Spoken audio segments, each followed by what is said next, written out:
इस वीडियो से हम सीखेंगे पूर्ण संख्याएं क्या होती है और इन्हें संख्या रेखा पर कैसे व्यक्त करें।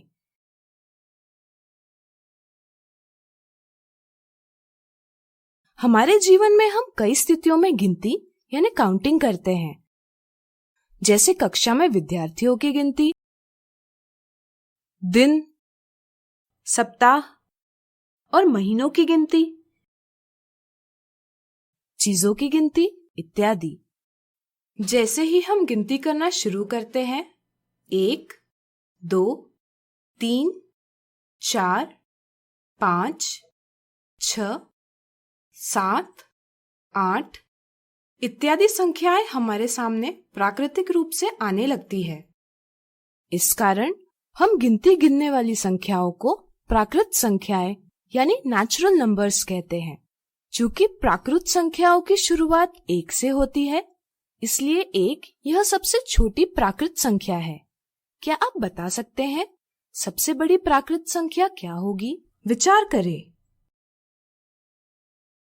गिनती कभी भी समाप्त नहीं होती, इसका मतलब प्राकृत संख्याएं अनंत यानी इनफाइनाइट है। इस कारण सबसे बड़ी प्राकृत संख्या पता नहीं की जा सकती। अगर किसी प्राकृत संख्या में 1 जोड़ा जाता है तो हमें उसकी ठीक अगली प्राकृत संख्या प्राप्त होती है, जो कहलाती है परवर्ती यानी सक्सेसर। जैसे 3 का परवर्ती 4 और 4 का परवर्ती 5 होता है। लेकिन अगर किसी प्राकृत संख्या से 1 घटाया जाता है तो उसकी ठीक पहले वाली प्राकृत संख्या प्राप्त होती है, जो कहलाती है पूर्ववर्ती यानी प्रीडिसेसर। जैसे 3 का पूर्ववर्ती 2 और 2 का पूर्ववर्ती 1 होता है। क्या आप बता सकते हैं 1 का पूर्ववर्ती क्या होगा? सोचिए। आइए इसे ज्ञात करें। मान लीजिए पेड़ पर 5 पंछी हैं। खाने की खोज में एक एक कर कुछ पंछी जाने लगते हैं। ये बचे 4, ये 3, ये 2 और यह 1। अगर यह एक पंछी भी उड़ जाएगा तो कितने पंछी बचेंगे? कोई भी नहीं। इसे संख्या में व्यक्त किया जाता है 0 से। अब आप समझ ही गए होंगे कि प्राकृत संख्याओं की तरह 0 भी हमारे लिए बहुत उपयोगी है। इसलिए हम प्राकृत संख्याओं में 0 को मिलाकर संख्याओं का एक समूह यानी कलेक्शन बनाते हैं, जिसे कहा जाता है पूर्ण संख्याएं यानी होल नंबर्स। इस तरह से अब हम 1 का पूर्ववर्ती लिख सकते हैं 0।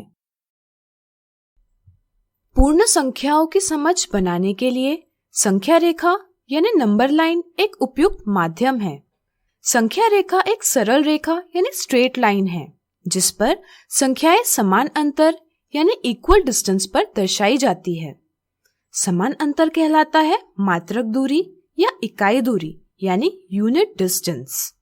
आमतौर पर संख्या रेखा को क्षैतिज रूप से यानी हॉरिजॉन्टली दर्शाया जाता है। संख्या रेखा पर बाएं से दाएं जाने पर संख्याओं का मान बढ़ता है, जबकि दाएं से बाएं जाने पर संख्याओं का मान छोटा होता जाता है। इस समझ से संख्याओं की तुलना यानी कंपैरिजन संख्या रेखा पर आसानी से की जा सकती है। पूर्ण संख्याओं की संख्या रेखा बनाने के लिए एक सरल रेखा खींचे और उस पर समान अंतर पर बिंदु अंकित करें। इन बिंदुओं को 0, 1, 2, 3 इत्यादि नाम देकर हम पूर्ण संख्याओं के लिए संख्या रेखा बना सकते हैं। इस तरह हमने सीखा पूर्ण संख्याएं क्या होती है और इन्हें संख्या रेखा पर कैसे व्यक्त करें। अगले वीडियो में कुछ उदाहरणों से इसे अच्छे से जानेंगे।